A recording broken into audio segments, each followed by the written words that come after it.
சக்தி வாய்ந்த சமயபுரம் மாரியம்மன் கோவிலில் பரபரப்பு.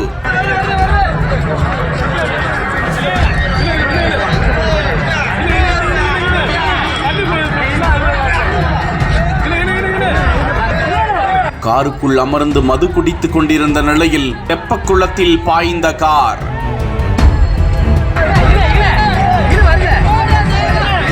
திருச்சி மாவட்டம் சமயபுரம் உலக பிரசித்தி பெற்ற மாரியம்மன் திருக்கோவில் தற்போது தெப்ப தேர் திருவிழாவிற்கு தயாராகி வருகிறார் மாரியம்மன். இதனால் ஆயிரக்கணக்கான பக்தர்கள் சமயபுரத்திற்கு திரண்ட வண்ணம் உள்ளனர். இந்நாளிலும் தலைமுடி எடுப்பதற்கும் சுவாமி தரிசனம் செய்வதற்கும் ஆயிரக்கணக்கானோர் அந்த கோவிலுக்கு படையெடுத்த வண்ணம் உள்ளனர். இந்த நிலையில் மாரியம்மன் கோவில் தெப்பக்குளம் எதிரே உள்ள தனியார் திருமண மண்டபத்தில் அந்த பகுதியை சேர்ந்த ஒருவரின் இல்ல திருமண விழா நடந்திருக்கிறது. விழாவிற்கு உற்றார் உறவினர்கள் நண்பர்கள் என ஏராளமானோர் திரண்டிருந்த நிலையில் ஒரு சில இளைஞர்கள் அங்கு நிறுத்தப்பட்டிருந்த காரில் அமர்ந்து மது அருந்தி கொண்டிருந்ததாக கூறப்படுகிறது. அப்போதுதான் அந்த கார் பிரேக் பிடிக்காமல் சரசரவென நகர்ந்து தெப்பக்குளத்தில் விழுந்து தண்ணீரில் மூழ்கிவிட்டது. அதன் உள்ளே இருந்த இளைஞர்கள் என்ன ஆனார்களோ என அங்கிருந்தவர்கள் பதறினர். சில நொடிகளில் அந்த இளைஞர்கள் காரில் இருந்து கீழே குதித்து நீந்தி வந்து உயிர் தப்பினர். தகவல் அறிந்து சம்பவ இடத்திற்கு விரைந்து வந்த சமயபுரம் தீயணைப்பு துறையினர், காவல்துறையினர் விரைந்து செயல்பட்டு